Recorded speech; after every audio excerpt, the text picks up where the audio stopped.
The wind howled over the empty plains like a restless spirit, whistling through the cracks in the old wooden barn as the last rays of sunset bathed the horizon in shades of orange and rose. A single figure stood in the doorway of the weather-worn house, silhouetted against the dying light. Silas Hartley, a mid-40s, wiry but strong, a man of few words and even fewer emotions, watched the road with a familiar hollowness in his chest. The loneliness he'd lived with for over a decade had become as much a part of him as the dust on his boots. Then, in the distance, a figure approached. At first he thought it might be a drifter, but as she drew closer, he could tell it was a woman. Her clothes were worn from travel, a battered suitcase in one hand, the other gripping her shawl tightly against the cold wind. Her boots were too light for the trail, her face streaked with dust and desperation. She walked like someone with nothing left to lose. He stepped down from the porch, instincts kicking in. "You lost?"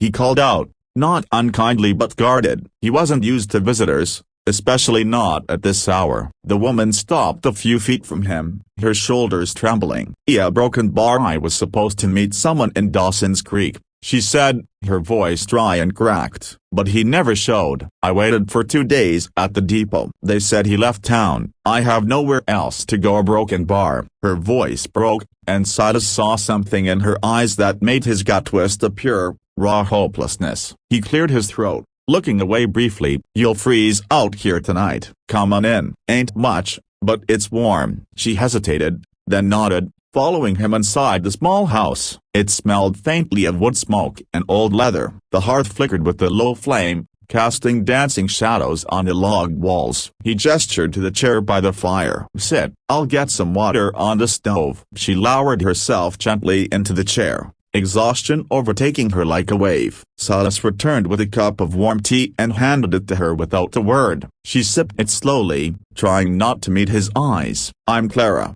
she said eventually. "Clara Jennings." He nodded. "Silas Hartley." Silence stretched between them, thick and uncomfortable. Then she spoke again. "You live here all alone?" "Since my pa passed." "Been 10 years now." "I'm sorry." He nodded again, not knowing what else to say. After a long pause, she said softly, "I wasn't trying to con anyone. The ad was real. I answered it because I had no other choice. Back in Missouri, I worked as a seamstress, but after the factory burned down a broken bar I couldn't pay rent. No family, nothing. So when I saw the ad for a mail-order bride, I thought maybe it was a way out. Maybe even a new start." Silas looked at her carefully. She didn't seem like a liar. Her hands trembled, not from the cold, but from fear. Not the fear of being a number, the fear of being unwanted. "I ain't much for company," he said slowly. "Don't talk a lot. Don't have much, either." She smiled faintly. "That's still more than I have right now." He stood and took a wool blanket from the sofa,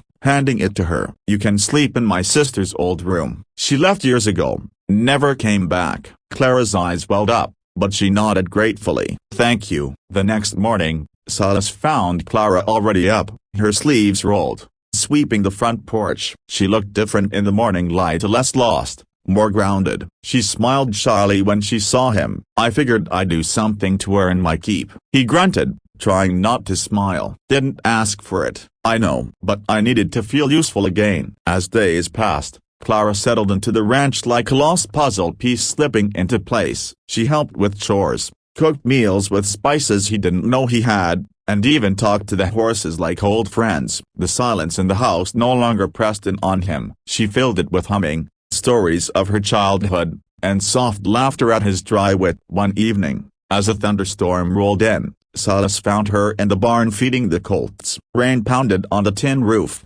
but inside it was warm with hay and lantern light. "You don't have to stay," he said suddenly. She looked up, startled. "I mean a broken bar. You came here expecting one thing, and life gave you another. You're free to leave whenever you like. I won't hold it against you." She set the pail down gently and crossed the barn to him. "Where would I go, Silas?" "Back to the depot." "Back to nothing?" He looked at her, voice low. "You deserve better than this place." "Than me." Clara reached out and took his calloused hand in hers. "You gave me shelter when I was broken. You didn't ask for anything in return. You gave me dignity. That's more than any man ever gave me before." Silas swallowed hard, emotions twisting in his chest. "I'm not looking for better," she whispered. "I'm looking for safe." And for the first time in years, I feel like I can breathe again. They stood there, in the dim barn light, the storm raging outside, but something softer beginning to stir between them. Not passion, not yet, but something steadier, trust. Weeks turned into months. The seasons changed. Clara planted flowers by the windowsill. She hemmed Silas's shirts.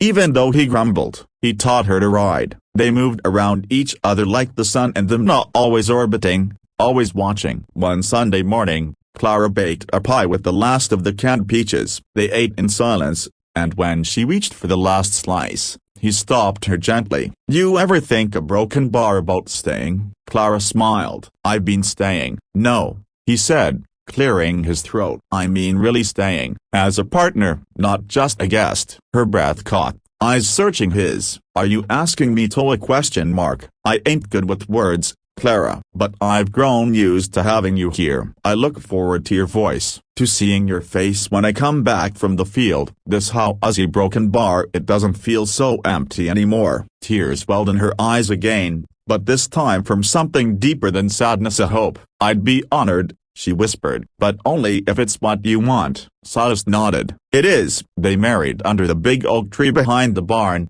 the same tree where Silas's parents once carved their initials. A few townsfolk came, surprised but happy. Clara wore a simple blue dress. Silas wore his best boots. They exchanged vows with quiet words and steady hands. Life didn't become a fairy tale overnight. There were still hard days. The cows still got loose. The winters still bit deep. But now, when Silas came in at dusk, there was warm bread, a soft light in the window, and Clara waiting with a smile. They built a new fence together, painted the house, adopted a stray dog that wouldn't leave the porch, and in every small gesture, in every shared silence, they healed a little more. Years later, when folks asked about their love story, Clara would smile and say, "I didn't go looking for love. I just needed a place to rest my soul, and I found a man who needed the same." And Silas, with a glint of mischief in his eyes, would always add, "She showed up with nothing but a suitcase and changed everything." And so the lonely rancher,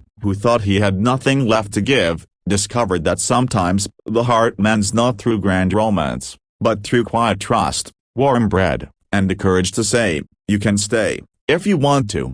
And she did, forever.